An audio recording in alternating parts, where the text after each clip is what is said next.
আসসালামু আলাইকুম রহমতুল্লাহি বারাকাতু। Welcome to Shamim NJC. বন্ধুরা সবাই কেমন আছেন? আশা করি আল্লাহর রহমতে সবাই অনেক ভালো আছেন। আজকে আপনাদের জন্য যে ভিডিওটা নিয়ে আসলাম সেটা হচ্ছে ইন্টারনেট ছাড়াই আজকে আমরা মেল পাঠাবো। হ্যাঁ, এটা সত্যি, ইন্টারনেট ছাড়াই মেল পাঠানো সম্ভব। সো আমরা এখানে আমাদের ভিডিওগুলোতে আমরা বরাবরই বলে থাকি, সেটা হচ্ছে আমাদের ভিডিওগুলো স্কিপ না করে করে সম্পূর্ণ দেখবেন, কারণ আমাদের ভিডিওর মাঝখানে অনেক থিওরিটিক্যাল কথা থাকে, সেটা আপনার ব্যক্তি জীবনে, প্রফেশন জীবনে অনেক বেশি উপকারে আসবে। তো তার আগে তারপরেও আরেকটা কথা বলে থাকি, আমাদের ভিডিওগুলো যদি আপনার ভালো লেগে থাকে তাহলে অবশ্যই একটা লাইক, একটা সাবস্ক্রাইব আর পাশে থাকা বেল আইকনটি ক্লিক করে অল নোটিফিকেশনে আমাদের পাশেই থাকুন। তো ঠিক আছে, বেশি কথা না বাড়িয়ে চলেন আমরা মূল ভিডিওতে চলে যাই। আপনার জিমেল অ্যাকাউন্টটায় যেটা করতে হবে সেটা হচ্ছে যে আপনার যে কোনো একটা জিমেল অ্যাকাউন্ট ক্রিয়েট করে নিতে হবে। যদি আপনি জিমেল অ্যাকাউন্ট ক্রিয়েট না করতে পারেন তাহলে আমাদের চ্যানেলে জিমেল অ্যাকাউন্ট ক্রিয়েট করে কীভাবে সেইভাবে একটা ভিডিও দেওয়া আছে, আপনি ভিডিওটা দেখে নিতে পারেন। তো এখানে আপনার প্রথমে জিমেল অ্যাকাউন্টে ঢোকার পরে এখানে আপনার সেটিংস অপশনে যেতে হবে। এখন সেটিংস অপশনে যেতে হলে কোথায় করতে হবে? এখানে এই যে এখানে সেটিংস আছে, এই সেটিংস অপশনে ক্লিক করতে হবে। ক্লিক করার পরে এখানে হচ্ছে সি অল সেটিংস, এখানে ক্লিক করতে হবে। সি অল সেটিংসে ক্লিক করবেন। ক্লিক করার পরে আপনি এখানে দেখতে পাবেন আপনার এখানে অফলাইন কথাটা লেখা আছে। এই অফলাইনে ক্লিক করবেন। অফলাইনে ক্লিক করার পরে এখানে লেখা আছে ইনেবল অফলাইন মেইল, মানে আপনি অফলাইন মেইলটা চালু করতে চাচ্ছেন। এখানে ক্লিক করতে হবে আপনার, তাকে সম্মতি দিতে হবে। তারপরে এখানে লেখা আছে store emails from the last 30 days. এখন এটার ব্যাপার হচ্ছে যে আপনার ইমেইলে যে মেলগুলো আসবে সেগুলো 30 দিনের জন্য সঞ্চিত থাকবে। 30 দিন পরে অটোমেটিকলি সেটা ডিলিট হয়ে যাবে। ঠিক আছে? সো আপনি এখানে 30 দিন রাখতে পারেন বা এর কমও রাখতে পারেন, 7 দিন রাখতে পারেন বা 90 দিন রাখতে পারেন, বেশিও রাখতে পারেন। এটা আপনার ইচ্ছার উপর ডিপেন্ড করে।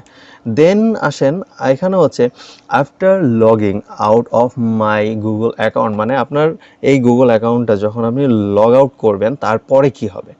ব্যাপারটা হচ্ছে এরকম, আপনি যদি এখানে লগ আউটের পরে ডাটাগুলো যদি ঠিক রাখতে চান বা স্টোরেজ যদি করে রাখতে চান তাহলে এখানে এখানে ক্লিক করতে হবে যে keep online data on my computer. যে offline data on my computer, অফলাইনে যে ডাটাগুলো আপনার কাছে আসবে সেই ডাটাগুলো আপনি সঞ্চয় করে রাখতে চান, এটা ভালো। এখানে নিচে লেখা আছে remove offline data of my computer.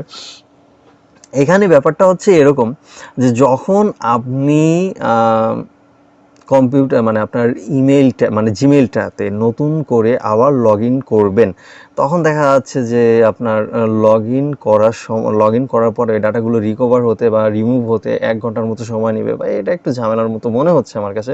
তবে আমি আমার ব্যক্তিগত একটা পরামর্শ দিচ্ছি, সেটা হচ্ছে যে আমরা জিমেলটা যখন ব্যবহার করি তখন তো আমাদের ব্যক্তিগত পার্সোনাল অনেক ডাটা স্টোর করার জন্যই ব্যবহার করি। অনেক ডাটা আমাদের কাছে আসে, মাঝে মাঝে সেগুলো চেক করার সময় পাই না, এই জন্যই ব্যবহার করি। সো উপরেরটা রাখাই ভালো, keep online data on my computer, এটা রাখবেন। দেন সেভ চেঞ্জ, এখানে ক্লিক করতে হবে। ক্লিক করার পরে এখানে লেখা আছে emails will remain on this device until offline mail is disable.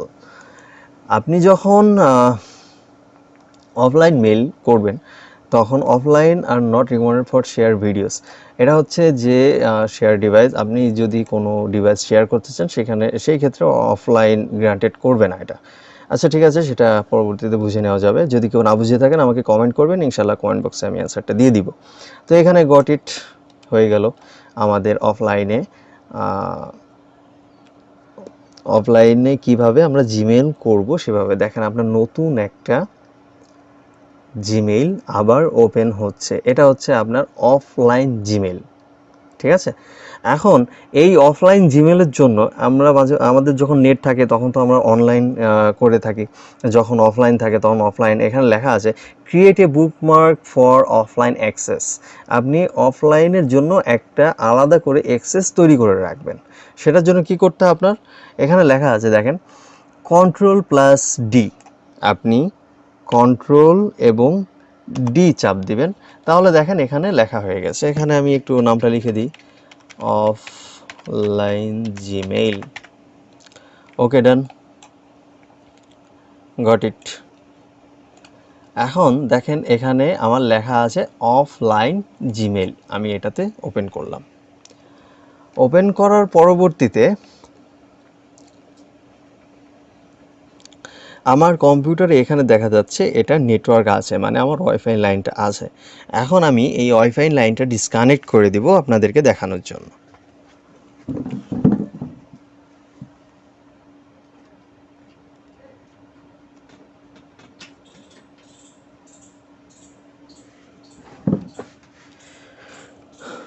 আমার ওয়াইফাই লাইনটা ডিসকানেক্ট হয়ে গেল। এখন আমরা একটা মেইল পাঠাবো। চলুন আমরা মেইলটা পাঠাই। এখানে মেল পাঠাতে হলে কম্পোজে যেতে হবে, আমরা হয়তো অনেকেই জানি এটা। এখানে আমি একটা মেইল আইডি লিখব।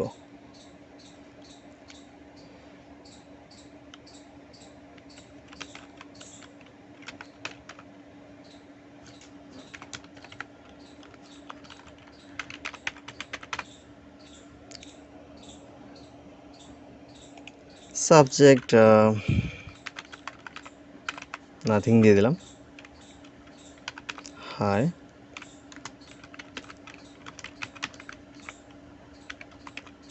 হ্যাঁ সাদে সেন্ড করুন। এই যে দেখুন আপনার offline message will be sent letter, কিছুক্ষণ পরে অফলাইন মেসেজটি আপনার সেন্ড হয়ে যাবে। ঠিক আছে, এখানে তারা একটু সময় নিচ্ছে, সময় নেওয়ার পরে আপনার সেন্ড হয়ে যাবে। আমি আসলে ছোট্ট একটু চালাকি করেছি, সেটা হচ্ছে এই যে আমি আমার মেইলেই আবার আমি মেল পাঠিয়েছি, তো ওখানে তারা ওটা লিখেছে দেখেন, কিন্তু এখানে কিন্তু মেলটা চলে এসেছে, hi I am Sadit. Okay viewers, এই ছিল আজকের ভিডিও।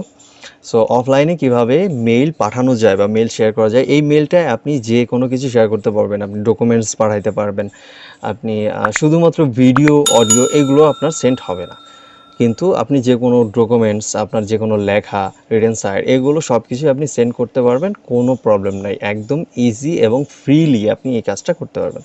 সো ভিউয়ার্স, আবারও বলে রাখি, যদি আমাদের ভিডিওটা আপনার ভালো লেগে থাকে তাহলে অবশ্যই একটা লাইক দিবেন, একটু সাবস্ক্রাইব করবেন, বেল আইকনে ক্লিক করে অবশ্যই সবসময় পাশে থাকবেন। আরও নতুন নতুন ইনশাআল্লাহ অনেক চমকপ্রদ ভিডিও নিয়ে আপনাদের সামনে হাজির হবো। সেই পর্যন্ত আল্লাহর রহমতে অনেক ভালো থাকবেন ইনশাআল্লাহ। আসসালামু আলাইকুম রহমতুল্লাহ।